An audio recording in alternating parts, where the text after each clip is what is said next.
John do for the chair, okay.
All right, ladies and gentlemen, let me just welcome everybody to our meeting of Tuesday, August the 7th. Councillor Liggett, please. You have a recommendation for us to come out of closed session.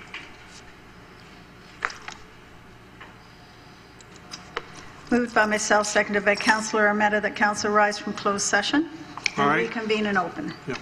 Those in favour? Thank you very much, ladies and gentlemen. We've come out of closed session. What that means is we were meeting in a properly constituted closed meeting about specific issues, and which we have discussed, and we've come upstairs now. We're now in open session. And we have a couple of councillors away. This is the middle of the summer. A council meeting in the middle of the summer is somewhat rare. Not often. When we do hold one, sometimes we lose some members because they're on holiday. All right, so we'll move on. The first thing we're going to do is the singing of the national anthem. Ask everyone to rise, please.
All right, please have a seat. And as part of our procedure, I'm going to read the Indigenous Territorial Acknowledgement. I would like to begin by acknowledging that the land on which we gather today is the land traditionally used by the Haudenosaunee and Anishinaabe and neutral people. I also acknowledge the enduring presence and deep traditional knowledge and philosophies of the Indigenous people with whom we share this land today. Any declarations of pecuniary interest from members of council? All right, seeing none, we have our first presentation. Kristen Kerr, please. Kristen, welcome. It's a friendly environment. Okay, just want to remind you. Thank you. All right, please go ahead. Okay. Thanks. Thank you, Mayor Craig and Council, for having me here today. I'm very honored to have the opportunity to speak to you about the Rapid Access Addiction Clinic in Cambridge. My name is Kristen Kerr, and I am the clinical lead for primary and acute care with Stonehenge Therapeutic Community. Part of my role is to provide oversight to the rapid access addiction clinics across the Waterloo-Wellington-Lynn. Here in Cambridge, House of Friendship is the lead agency for the clinic, and I work closely with House of Friendship to help to launch and implement the clinics, as well as to have ongoing clinical consistency of the clinics across the Lynn. So what is the Rapid Access Addiction Clinic, or the RAC? The RAC is a specialized medical clinic that is designed for people who are experiencing health issues relating to their substance use. It is open to people of all ages who are using any substance, and is meant to provide an increased advancement of access to care for people who have not typically been able to access health services for this vulnerable population. The Rapid Access Addiction Clinic also provides and enhances primary care providers' ability to support this population within their own practice through consultation and referral back and forth. So the Rapid Access Addiction Clinic is a treatment option for people who are looking to get support around their substance use. The RAC is designed to help people who are looking to get support around their substance dependence, who are looking to get support to reduce or minimize cravings, have prescriptions to help them with their withdrawal symptoms, and basically are looking for a place where they can get support to talk about their substance use and what support options, what treatment options are available for them to help make a change in their life. It is not for people who are looking to have assessment and diagnosis or treatment of chronic pain. And it is also not for people who are looking to be prescribed narcotics outside of what would be intended for withdrawal management protocols. Finally, it is not for longer-term medical or addiction counseling services. The RAC is a specialist service, so if you think of it like a cardiologist, people are referred to the Rapid Access Addiction Clinic, they are provided with assessment, treatment, and stabilization, and then they are referred back to their primary care provider. So what this diagram shows is how the rapid access clinics fit within the larger healthcare system. So we are that green rectangle there at the bottom, and we act like a connection point between primary care, acute care, and other withdrawal management and other addiction and health-related services. And this is true for the patients who access the clinic so that they can get connected to the right level of medical service that they need. And it is also true for the practitioners who work in those services. So for the emergency department doc who needs consultation or support to address a patient in the ED who is presenting with addiction-related concerns, they can access consultation through the RAC, but they can also send their patient to the RAC for, as I mentioned, assessment, treatment, and stabilization. So across the Waterloo-Wellington-Lynn, there are 3 locations of the clinic. The clinic in Guelph has been operating for over a year now.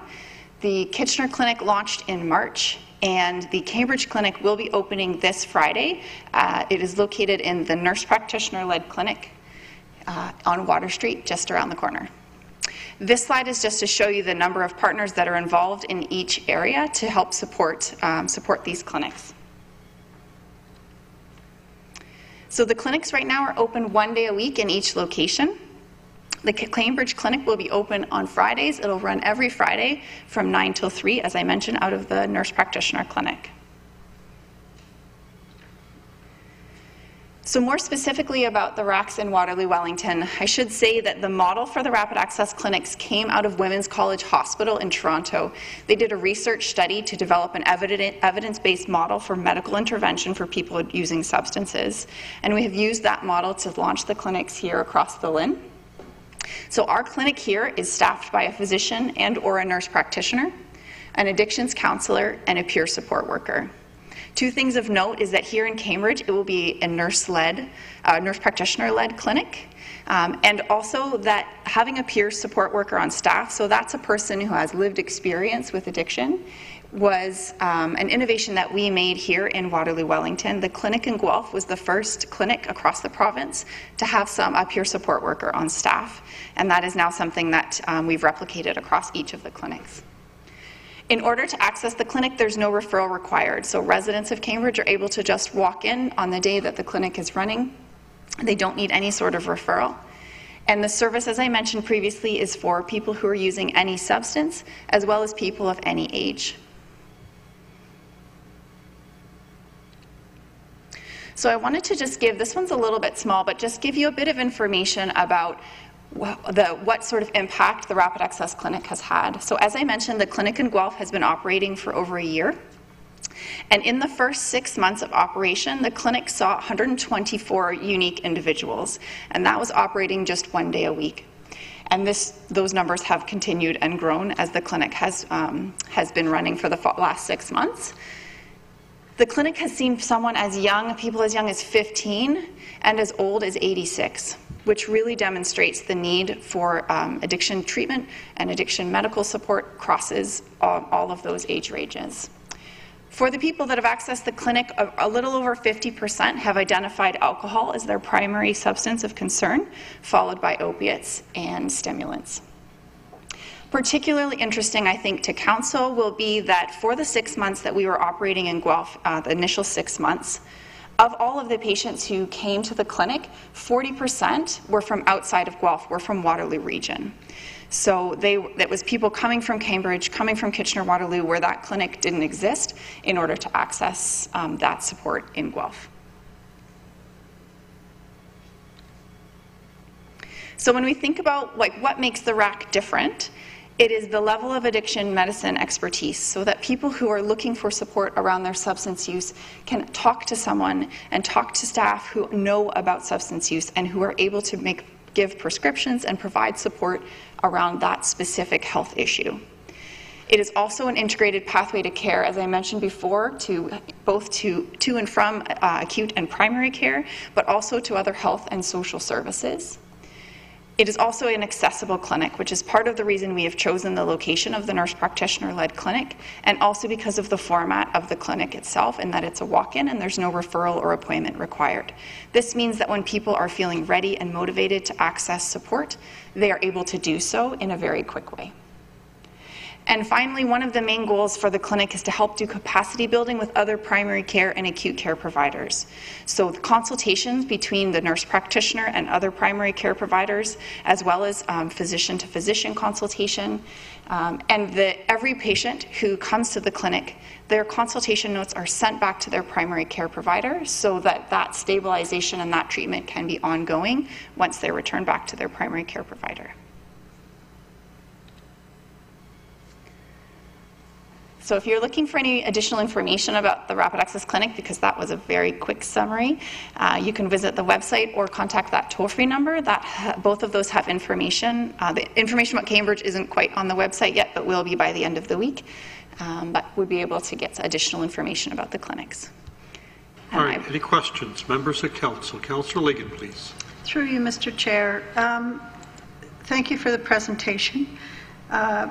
I think this is, a RAC is a really great way to spend taxpayers' money to solve a problem that we've all been looking at for quite a while now across the entire country. I have some concerns, though. Mm-hmm.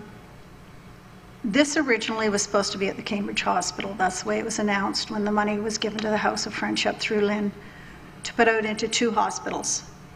We found out recently you're opening on Friday, so there was no public announcement of this.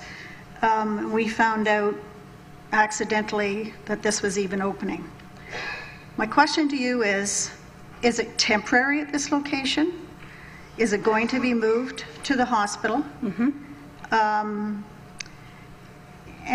you know, when I see that the emergency department to RAC, I'm looking at that thinking that's a perfect place for that. And if 68% reside in their own home, then whether it's downtown here in Galt or at the hospital shouldn't make a difference to the number of people that are going to be walking in there. So is this a temporary location? And also, can you tell me if Waterloo is also going to get one of the services, or is this just another social service in downtown Galt? Okay. So thank you very much, Councillor, for your question. I think what's important to note is that the location of the nurse practitioner clinic was an intentional choice in order to make sure that there was easy access to these services for the residents of Cambridge, that they could have care close to home.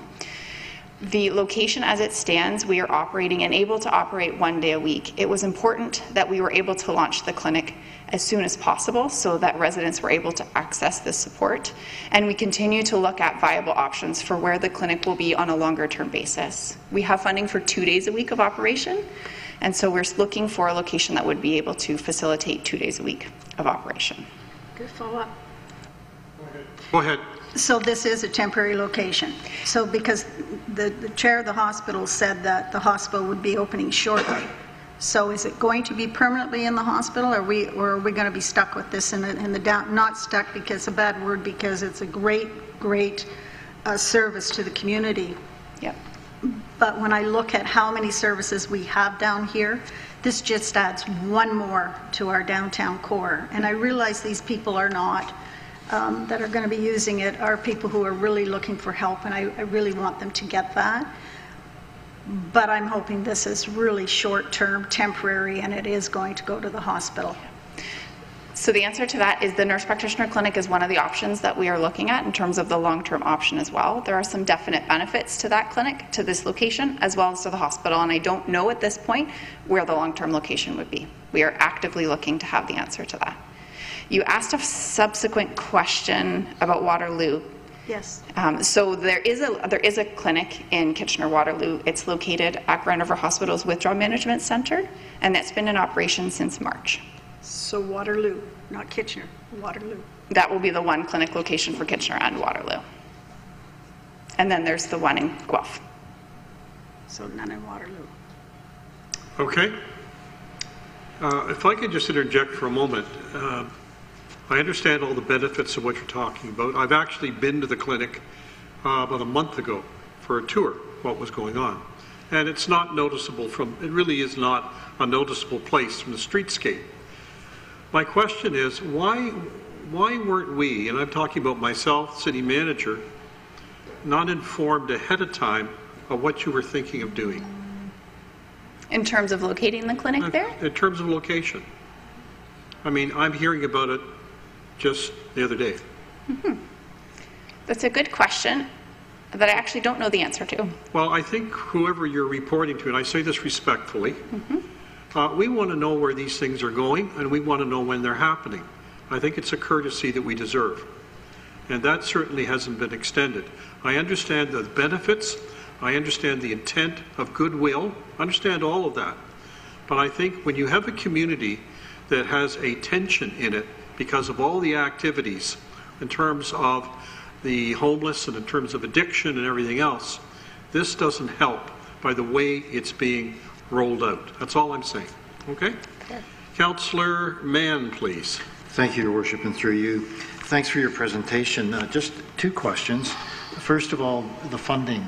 Your funding is supplied from? The Waterloo Wellington Lynn.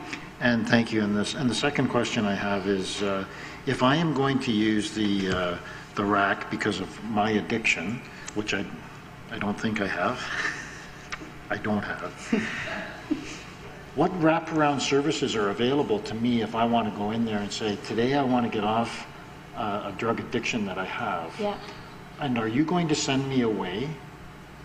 Because if you can't provide the wraparound service that I need right now, right here, that window of opportunity is so small that if you turn around and say, sorry, you have to come back next week, or you have to go up to the hospital, or you have to go somewhere else, I'm going to say, you lost your opportunity. Yeah. And how many people will we lose if that's the case? Yeah, thank you. That's a great question.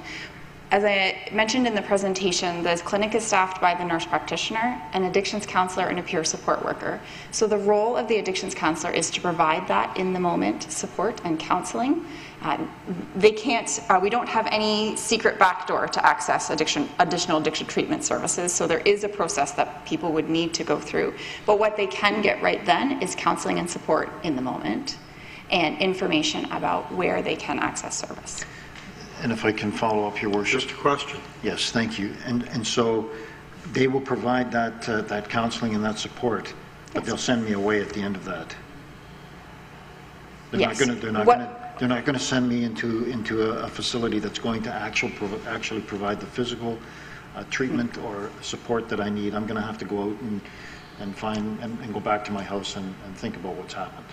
Depending on what they are looking for, the answer to that is yes, because of the wait list to access treatment services. Thanks. All right, thank you very much. Councillor Montero.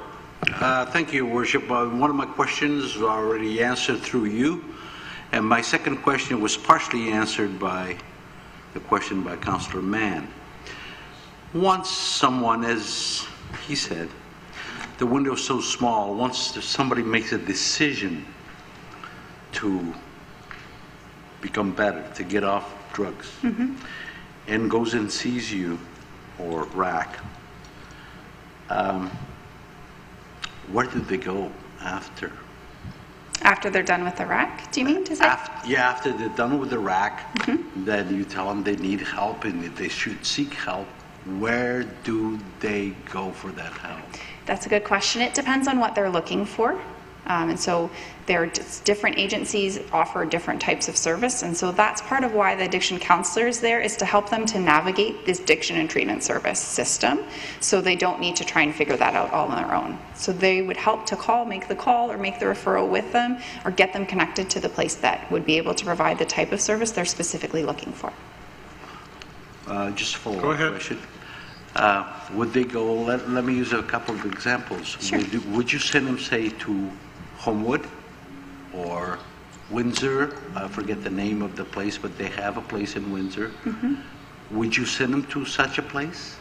So what we would do is to help them determine which place would be the best matched for what they are looking for. Not all treatment programs are created the same. They have different areas of expertise and are better matched with people depending on what they're looking for. So the conversation we would have with them is to help them figure out which place would be best suited for them, and then to help get them referred to that place. Thank you. Okay. Councillor Wolf, please. Through you, Mr. Mayor. Again, thank you for the presentation. I was curious about the fact that 40% of the people accessing the Guelph RAC come from Waterloo County, like Cambridge and Kitchener. Once you have the 3 locations, would people be able to, from Cambridge, still go to Guelph? I'm just wondering if people would sometimes many people are embarrassed about their addiction, or it's private. Yep. And I could see that people might wish to go to another city, not their own. Yep, that's a great question. The answer is absolutely yes. So the clinics are open to anyone in terms of their preference for location, for the reasons you've listed, convenience.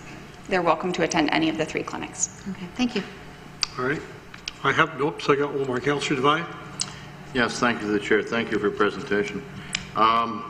When someone comes in with an addiction and they decide they need help and they want to go into a program, how long does it generally take to get them into that program? Because Councillor Mann is right that you got that, as we all know, there's a window of opportunity there, and quite often that window of opportunity is very, very short in people's minds.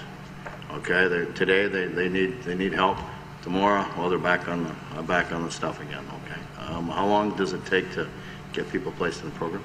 Yeah, great question. Again, it depends on what program they need. So for example, House of Friendship and Stonehenge offer a program called Community Withdrawal Support Service. So it helps people to withdraw in a safe and secure community location, do some relapse prevention planning, and that has very little wait at all. So they would be able to access typically the next day. residential treatment programs typically have a much longer wait list, but even amongst that, they vary greatly. So there isn't one answer to your question. It depends on what service they're looking to access. Okay, let's, I guess maybe generalize a little bit. As a general rule of thumb, how long does it take to get somebody into an in-house program, whether it be in Windsor, whether it be in Stonehenge, whether it be in Renaissance Center, or the Homewood? Is there an average? Like, is it 5 days, 10 days, 15 days, 30 days? Do we know? There has to be an average there somewhere. Yep. Do you know the answer to that? Some are long-term treatments, some are short-term treatments, so their wait lists are radically different. How about a 21-day program? How long would it take to get a 21-day program? Anywhere from 6 weeks to 3 months. That sucks. Thanks. It does. Yeah. Okay. Agreed. I don't have any more speakers. I want to thank you for coming out and for outlining exactly what is happening with this, with the Rapid Access Clinic. And we certainly do appreciate the fact that you've explained it as well as possible. Okay? Well, thank you. Thank you very much for having me. All right, I'm going to change the agenda. Mr. Brett Denardi, please. This is item number 4. We don't want you staying all night, okay?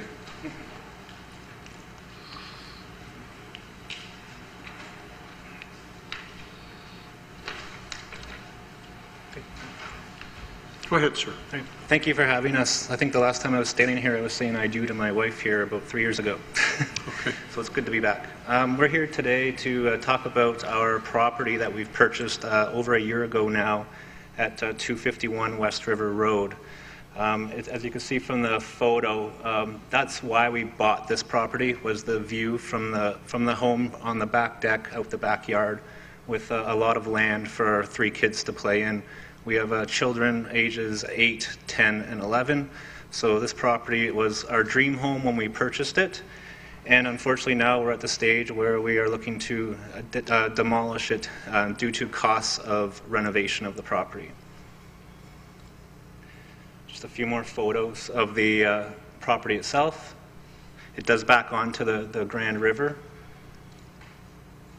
This was just a letter that when we stumbled upon this property, we weren't familiar with the west side of Galt. We currently reside in East Galt. This was just a letter to the previous homeowners that were a family of 5, and we love the home, the nature around it, the area, the birds, the trees, and we are really excited the opportunity of owning this property, more so the property itself than the actual home.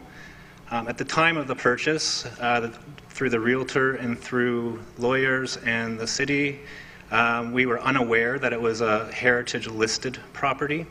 So we've completed our transaction last year without that knowledge. We thought we had full reign to do what we like to renovate or add some additions to the property, but now we're at the stage of demolition due to high costs. So just a little bit of a timeline. I want to make this brief, as I know the Heritage Committee has also written a report on this as well. So this is over a year now. We're now in August 2018. We started this process in June 2017, and we still have not lived in the home. We currently still reside on Langlaw Drive over in East Galt off of Myers Road. So we made the purchase in June, and as everyone is aware, last summer was a crazy summer for buying property or real estate. And this was one home that was on a lot of people's interest to purchase. We were up against about 8 or 9 other bidders to purchase this property. So we had to take quick action, and of course during the height of the market last year we probably may have overpaid. We definitely went above asking price. We did take possession in July last year with knowing that the home is not in the best condition inside and out. It is an interesting looking home. We did like the view of the home, but there's a lot of work to be done, and we knew that immediately when making the purchase. So right away we got on finding some contractors, and we made a contractor selection a year ago now in August 2017. And at that time we were aware we made a purchase of the property that there was an easement on the north side of the property, about 22 feet, that we did want to build on and expand the home, as the current home itself wasn't feasible for a family of 5. It only had 1.5 bathrooms a very small kitchen, about the size of what we're standing in right now, my wife and I. So we want to make a very large, extensive renovation or additions to it. But due to the easement, we had to work with the city as well as Hydro to get that released. And that was a process that took much longer than we thought. We started that process in August of last year. We continued making plans for our additions on the south side while waiting for an easement decision in October. We're now into January. We completed our plans for 2 full additions and renovations of the entire home, but the cost came back extremely high due to the condition of the existing building and attempting to retrofit to keep the character of the home. Again, we were unaware of the listed heritage, under the Heritage Act, we were unaware that it was listed at this time. So our contractor came back with pricing, and we determined it was, or they determined, new plans to construct a new home with demolition was going to be $600,000 cheaper. So obviously for us, that's a no-brainer. We liked the home, we didn't like it that much. So we started making plans for building a new home on that property or piece of land. In April 2018, the spring, Energy Plus or Hydro, they released their portion of the easement. They initially denied that to us, but once we had them to the property and they made the proper measurements to the hydro lines across the river, they were in agreement that they could release that to us. In May of this year, almost a year when we made the purchase, the City of Cambridge released the easement as well, so we were ecstatic that we can get going on our project. In June, our contractor submitted the permit, and demolition was scheduled for July the 2nd. Mid-June to late June, we were notified that the home was listed under the Heritage Act. The information was never disclosed to us, as I mentioned, by the realtor, the lawyer, previous homeowners, and demolition plans were put on hold immediately. We were about a week away from demolishing the home. We've been carrying this home for a year, 2 mortgages, a mortgage on our existing home, because we felt we couldn't move into this home in the condition it was in, and we had major renovations that we didn't want to live through with our 3 children. So in late June, the Heritage Committee, they did act quickly and came out and did an assessment or a review led by Laura Waldy. And in July, the Heritage Committee recommended the demolition of the property. And here we are today in August, a year later, while still owning this home and carrying multiple costs, heat, hydro, mortgage, taxes of both our homes, and we are hoping for approval that we can finally construct our dream home for our children. Just another picture, that's the rear of the home. You can see on the upper portion, it slants extremely to the right. There's a mix mash of additions already done to the home throughout the years. On the left side was an addition, I think, constructed in the 70s with some white siding. The deck, if on closer inspection, is rotting, and there's numerous things within that home that is, it is a charming home, but there's numerous things that is basically a money pit if we were to continue trying to retrofit and make our additions and renovations to it. That is our proposed new home from the rear view. Obviously, you saw from the first slide the backyard and the view to the river and the greenery and the trees. We wanted to incorporate a lot of windows, much bigger decks, and make a dream home for ourselves and our family. The street itself is a beautiful street, a mix of some older homes and some newer builds, such as this one. There's a few underway that have just completed up Grand Ridge currently, and we're trying to think living there, we want to increase the value of living in the city of Cambridge. We've lived in Cambridge for about 4 years now. From on the outside, speaking to people who are unaware of Cambridge, there's some, you tell them you live in Cambridge and they hum and haw. They don't understand the charm of Cambridge. People in Waterloo region like to live in Waterloo. But when we found this portion of Cambridge, we fell in love immediately. And we think constructing this home on this piece of land will only increase the value in the area. And that's just the front view of our proposed plans.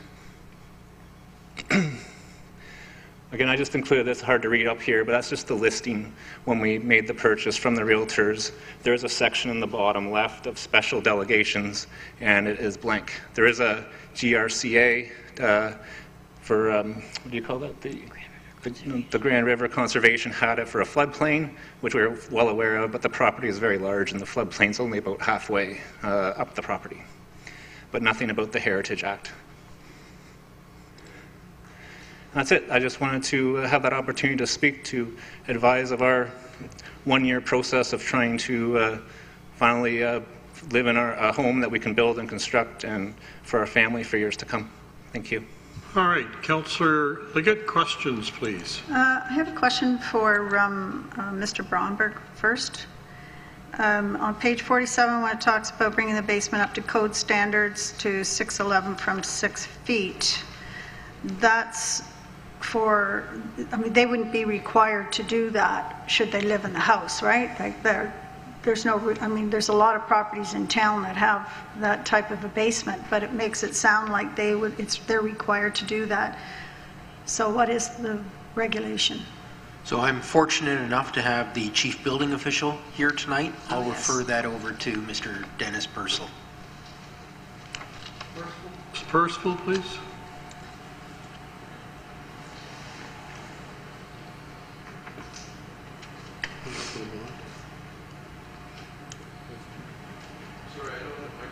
Doesn't have a microphone.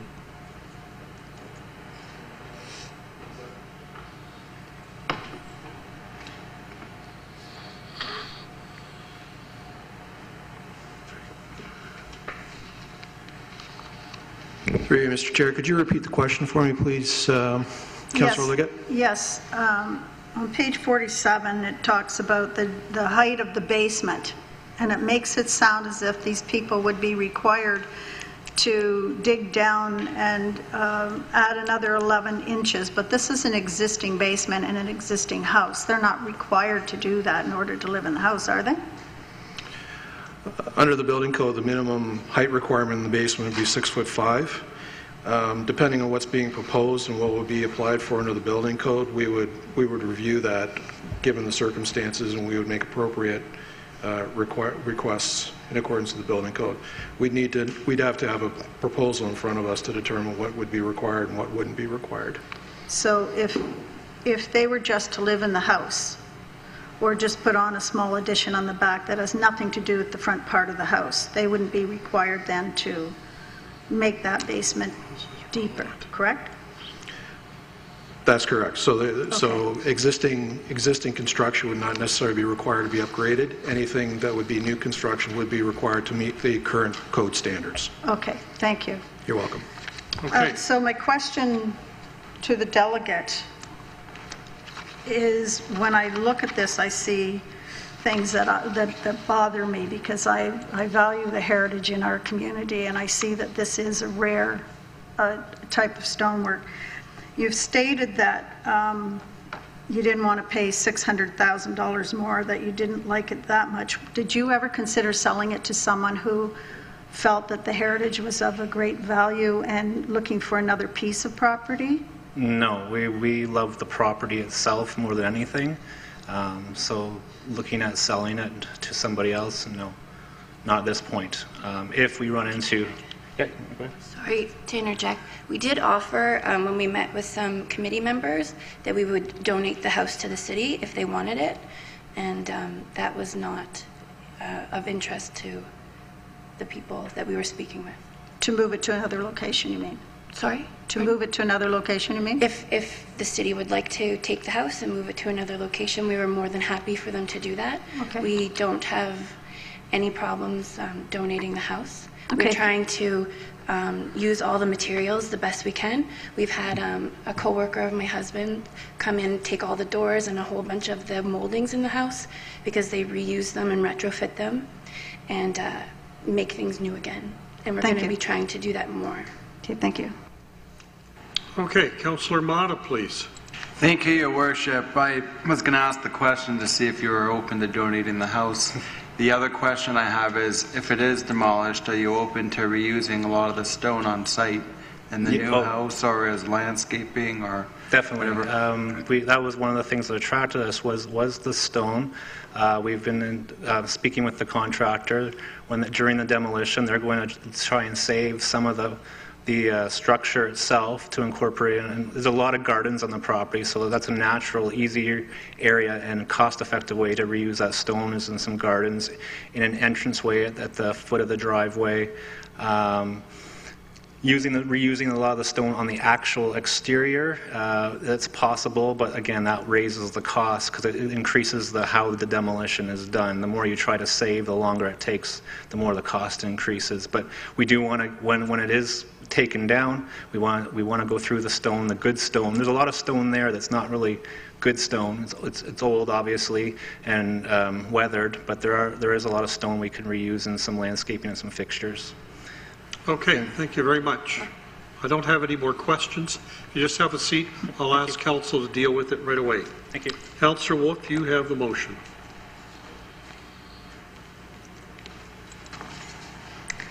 Through you, Mr. Mayor, moved by myself, seconded by Councillor Mann. Notice of intention to demolish a heritage-listed property, 251 West River Road, and it's to be approved and as printed. Okay, that's printed. Any comments? Councillor Liggett? Yes, I find a lot in this report that troubles me. I understand the proponents' desire for the property and the view. There's a lot of areas in the city that are great areas to live because of that. When people buy a home, I think there's some due diligence that is needed, and in any real estate deal, it is buyer beware. When I look at page 49 of this report, and it talks about the contextual value of the streetscaping, it says that the area has changed significantly since the 1980s with the new development, and I think that's a fault of the city for allowing that to happen in the way that it has happened. It's all been well known that West River Road should have been made a scenic route a long time ago, and there was discussion by a previous council.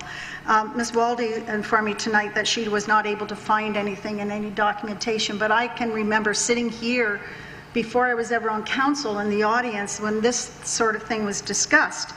I think that we're lax in protecting the heritage of our community.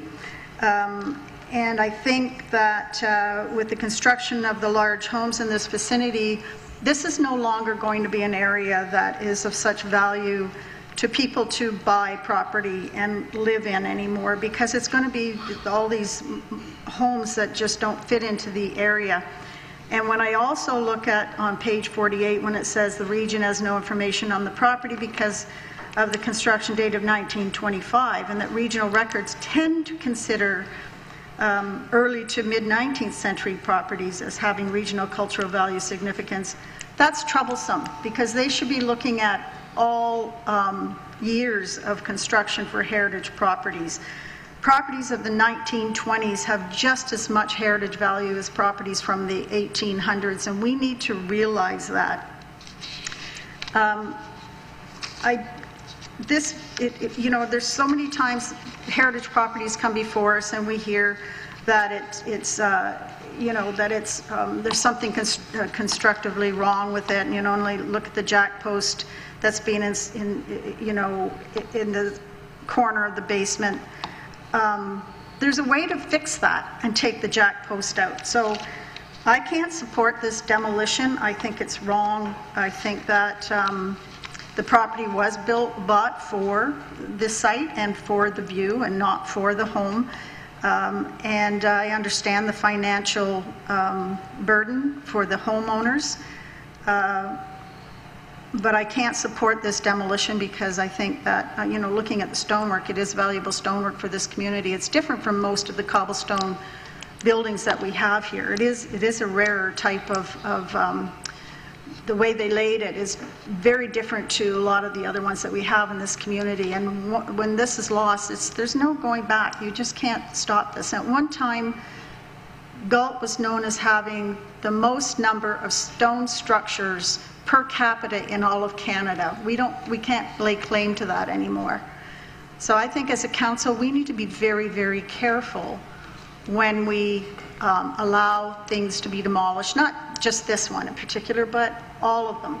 So I'm sort of trying to say how I feel about this at the expense of the proponents, and I apologize to them for this, but this is something that's very important to me, that the heritage of our community be retained, because we just can't get it back. All right, Councillor Devine, please. Yes, thank you, the Chair. And this really is a question to staff. Of the 9 pieces of criteria that are used for a building to be of cultural heritage value, this building met one of those 9 criteria. Is that correct? Ms. Holdy, please. That is correct, yes. It met one, it met no more than that? And it met only one of the 9 criteria. That is correct. Okay. We've got there's a couple issues here. Number one, in the future, we're going to have to make a motion that real estate people are going to have to divulge in this city if this is a heritage building or it's potential heritage site or building. We're going to have to craft something, because these people purchased this and we're not aware of this, and that's wrong. In my mind, that's wrong. It does have some cultural heritage value for the city. I have reservations about the demolition. I do have reservations about it. I would really like to see that building move to another city site where it could be used, which is obviously my preference. I can agree with the demolition, but I would really like to see it move to another site and the city look after that building and take it over to a park, or any of the potentially new subdivisions that are going in on the south side of the city. I think we have to be a little careful here with stone buildings, trying to move them. Well, there's professionals that do that, Mayor. Well, I know there may be professionals, but they're extremely difficult to move. Hey, Councillor Liggett, please.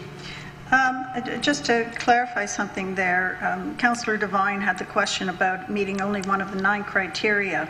It's only required to meet one of the 9. It's great if it meets more than the 1, but in order to be designated, you only need to meet one of those 9. Councillor Wolf. Through you, Mr. Mayor, the Heritage Committee did do a tour of the property, and they deliberated, and they have advised this committee of their opinion. I think obviously the Heritage Committee and myself value heritage, and we want to preserve as much as we can. The property was listed, not designated. And I think it's, in terms of the legal, it's most probably the lawyer who should have found that it was on a heritage site, so that was an oversight by whichever lawyer they were using. But at this point, I think this couple has gone through a great deal. They've offered to donate the building. They looked at renovating seriously, and they are going to rebuild. So as much as you might want to make the principle of the thing, I don't think this couple and this property should have to pay for that, for the mistake their lawyer made, for this is, to me, this isn't the structure that we need to, sort of the hill to die on. This isn't it. It isn't in great shape. It's really just the front portion, which is with the stone. I like the fact that they're going to reuse the stone on gardens and different things, and I will be voting in favor of the motion. Councillor Mann, please. Thank you, Your Worship, and through you, I think all of us value heritage. especially when we think of what it brings to today and what it adds to tomorrow for people who live in our community. And heritage is important, and once you forget where you come from, you forget all about where you're going. I think it's an owner's responsibility to make sure that they know what they're buying, and if they are buying something that is designated or identified as a heritage property, that is an owner's responsibility. If I'm going to buy something, my responsibility to make sure I do it properly. But on the other hand, I also depend on staff and on MHAC to do the review that needs to be done and to bring forward to us information that will help us make wise and informed decisions. And as passionate as I am and everybody else is about the heritage, I depend on the report that's before me from staff, and I believe that the MHAC and staff have made a proper review of this property, and I will be supporting the motion that's before us this evening. Councillor Devine? Yeah, it's just, again, we can look at, buyer beware, and we can say the lawyer missed it. But if we eventually come up with a motion to deal with this issue, let's make sure the lawyers don't miss it again for other people. Thank you. Councillor Montero, last speaker. Thank you, Your Worship. Yes, I think we all around this horseshoe, we like our heritage. We talk about our heritage, but this is not the first time this similar thing came up. In this situation, and it's becoming more and more all the time. But in this situation, what these people already gone through, and really looking, we've dealt with other properties was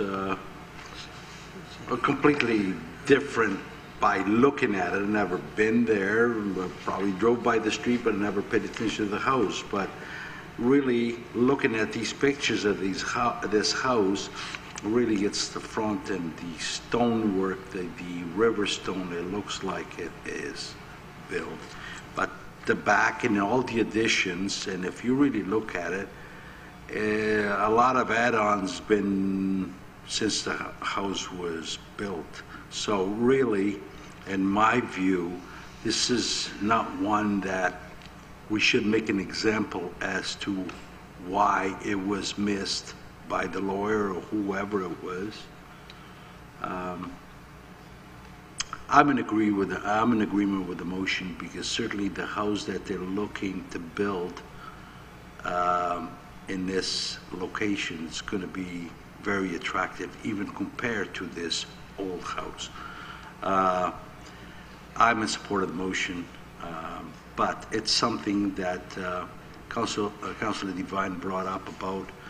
We should have some sort of a bylaw that at least make the lawyers when they do their search, to advise the people they're buying of the heritage value of the location, at least.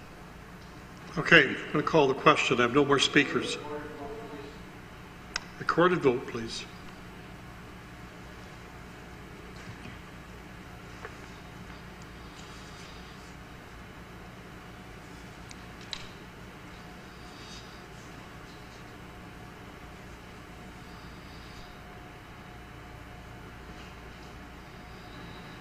The motion carries 5-2. Okay, so it's been approved, folks. All right. Have a good evening. Thank you. You can go now. You don't have to stay. All right. Enjoy your evening. Thank you, everybody. Thank you. All right. Brooke Lambert, please. This is the Director of Corporate Strategy. Brooke.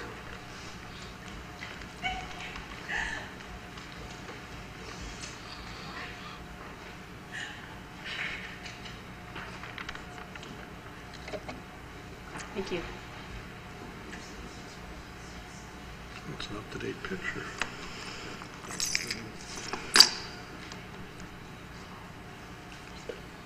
I'm sorry, go ahead, Brooke, please. Good evening, Mayor Craig, members of council, and members of the public. I am very pleased to be here tonight to share with you the results of the 2017 annual report. You should have received 2 copies, one the full annual report, which is in draft form, as well as the executive summary at a glance document. As you know, Cambridge has undergone a significant transition over the past several years. There's been a real strategic focus on developing a strong corporate performance management framework that's based on transparency and accountability. And the annual report is really a key part of this. It's the piece that shows us how, as a city, we're actually meeting the goals and objectives that were developed through the strategic planning process. So this image here is just an overview of that corporate performance management framework. And what does that mean? Well, it's all the pieces that the city has developed over the past few years in terms of the budget process, organizational development and continuous improvement, performance measurement, the business plans, the Office of Project Management, all of those pieces working together so that we can clearly identify what our mandates are, what the strategic actions that the city are taking to fulfill those mandates, the progress that we're making, and how that relates to the business plan and then ultimately the outcomes and results that we see in the city. The 2017 annual report provides an overview of the city accomplishments and financial picture for 2017. So it aligns the services, community investments, and projects to the priorities that were identified in the strategic plan. It provides updates on strategic actions, and there's over 40 of them listed in this report. It also includes the consolidated financial statements and statistics that Council would have approved earlier this year. So this full report is available on the city's website under annual report, as well as the highlight documents. So we wanted to share the accomplishments of 2017, but more importantly than that, we wanted to highlight some of the impacts that this is having on members of the community. And this is a picture of Jackson, who's 7, and his family. And Jackson is a big fan of some of the new accessible parks that the city has been working over the past several years. In 2017, there were 5 parks that received new accessible play equipment. So that include things like accessible swings, new platforms, new ramps, bright colors that help people with either developmental challenges or mobility issues. And it really has been a key part of the strategy to make the city more accessible and inclusive over the past several years. So the city worked very closely with the neighborhoods as well as the Accessibility Advisory Committee to establish what was needed in these areas. And it's all part of that strategy to become more AODA compliant. In terms of the theme of people, there was a lot of work that was done last year to make the city more open, to provide information such as the capital project status reporting. The new website was a really important piece of the city's plan, and it was actually recognized by 2 awards last year. Installation of 21 new ramps through the Stopgap program, as well as the city being recognized as a local data hub, which really speaks to how the city is using data and information to help plan city services to be more sustainable over the long term. Under the place of theme, the theme of place, excuse me, we really wanted to highlight some of the unique and special places that exist in the city of Cambridge. And this is a shot of Sam at the market, Cambridge Market. And Cambridge Market really is one of those special places. It's one of the oldest markets in Ontario. Over 30,000 people attend the market every year. And in 2017, the city really supported the market through the development of a new website. So this new website had a comprehensive list of all the vendors, interactive map where people could find out where to find the products and vendors that they were interested in, and a really great photo gallery to highlight that. So I think what's important here is these places that exist in Cambridge, they bring people together and they help support small business. And so the market really is one of those key success stories that I think we wanted to share.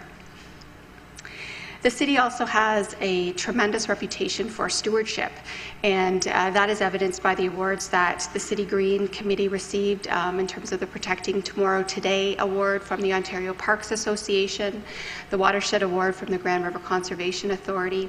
And these partnerships and projects that the city undertakes are across the city, but really are so instrumental in many of the benefits that we're trying to achieve. Things like the 6,500 standard streetlight replacement with the LED program. And all of this really speaks to the prosperity of the community that we're trying to create. This is the Aging Oak, one of the new 31 businesses that was put in place last year in one of the core areas of Cambridge. And the city's Invest Cambridge office has really been working hard to promote the City of Cambridge as a place to do business. And this is evidenced by the over $360 million in investment that the city saw last year through both public investment and private investment, as well as key infrastructure improvements. There were 32 new businesses that opened in the core area, as I mentioned. The filming in Cambridge was also quite successful. We continued that with seeing 16 days of filming that led to economic spin-offs of about $300,000. And I think many of you will remember the celebrating the Gaslight District event that drew about 12,000 people last year. So an annual report really wouldn't be complete without the financial highlights for the year, and this report does include those figures as well. The city's revenues in 2017 were about $168.8 million. The city's expenses were about $2.2 million less than budgeted at $167.1 million. So the city was able to provide those services and projects that we had stated we were going to, and was able to really manage those resources responsibly. So I'd just like to thank you for the opportunity to share some of the highlights of the 2017 annual report. If approved tonight, the full annual report and the Attic Lands documents will be available in final format on our website. We will also be sharing this information with our key stakeholders and doing some social media over the next several weeks to share some of these stories. So thanks again, and I am happy to answer any questions. Well, thank you, Brooke. Councillor Devine, please, question? No, Brooke, thank you for your presentation. Well done. I'm glad to see that there's a reference to Galt, Preston, Hesper, and Blair. There's many times that we forget about the hamlet of Blair that was came along in '73. But there's one thing I'd like to point out: the Cambridge market, great market. We also have two other markets in the city. Okay, we have one in Preston and one in Hesper, and we really need to promote those as well. Okay, because of a city of our size, 130,000 to have three operating markets is phenomenal. Mm-hmm. And I see you've kept it very positive here, and that's good. But sometimes we've got to look at maybe the businesses that opened, but in the last year, maybe the businesses that opened that didn't survive as well, because I know of a couple. And we you know, it's nice to keep it positive, but we have to deal with reality as well. Thanks. Councillor Mann, please. Thank you, Your Worship, and through you. Brooke, thanks for the report and for all the hard work that's gone into it. And I think it's so important that we have this annual report and the strategic plan that goes along with it to identify where we've been and where we're going and where we want to go. And there's a lot of work has been put into this.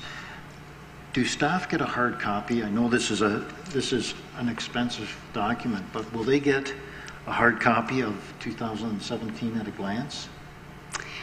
We'd like to share the online versions just to ensure that the printing costs are reduced. But one of the things that we do are several presentations on what the annual report contains, and as well with the social media and other ways that we can share that information. Certainly we provide some hard copies to the departments and divisions to have on hand if people want to have a look at them, but we don't provide everyone with a hard copy.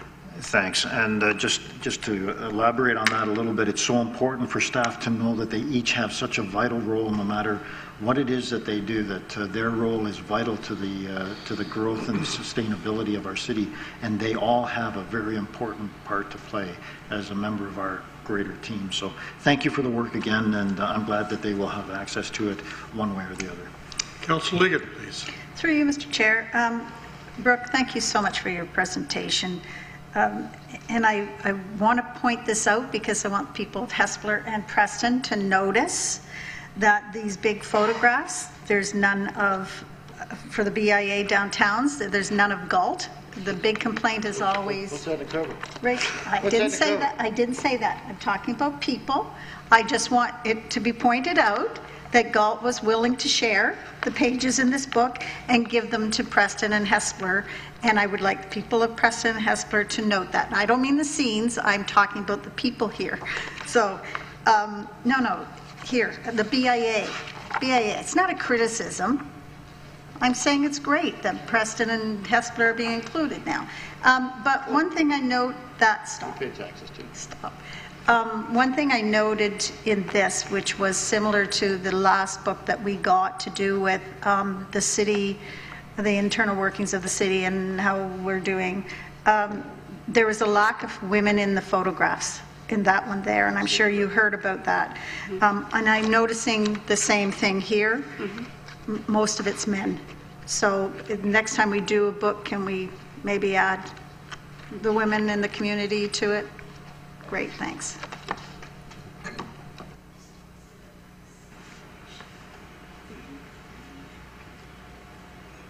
Okay, Councillor Wolf.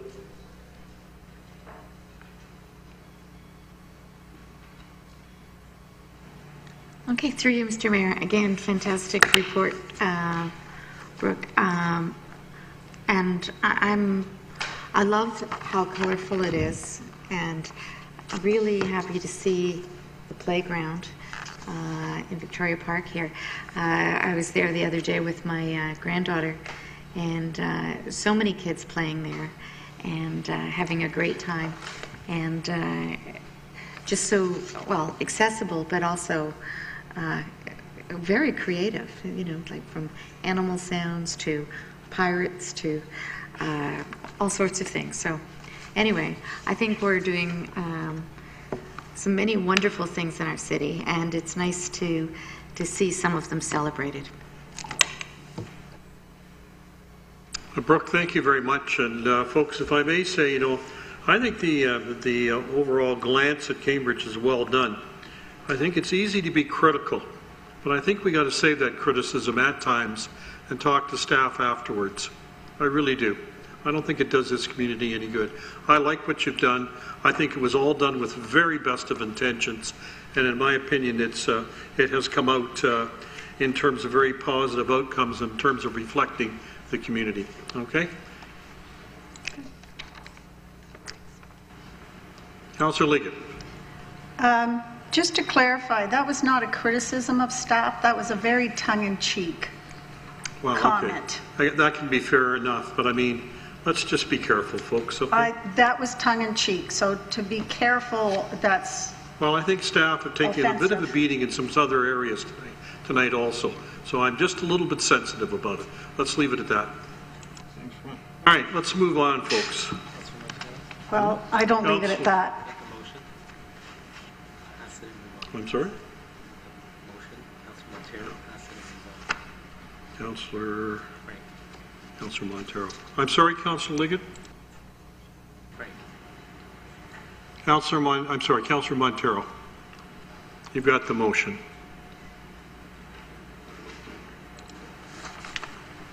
I do. Moved by myself, seconded by Councillor Mehta, that the annual report be received as information, that Council endorse the 2017 annual report as presented.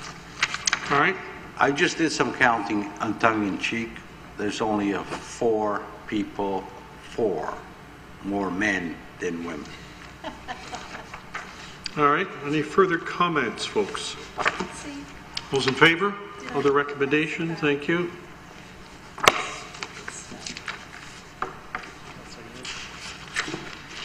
We've got Councillor Mata. What's he got? Oh, consent procedure. All right, Councillor Mann, please, the consent procedure. Thank you, Your Worship. Moved by myself, seconded by Councillor Pam Wolf. The consent agenda is printed. Any comments? Those in favor? Okay, the recommendation is carried. Councillor Mata, please. You've got the confirmatory bylaw. Thank you, Your Worship. the confirmatory bylaws printed. Those in favor? Okay, it's carried. Councillor Liggett, please. Close of the meeting. Moved by myself, seconded by Councillor Ahmeda, that this meeting adjourns at 8:13.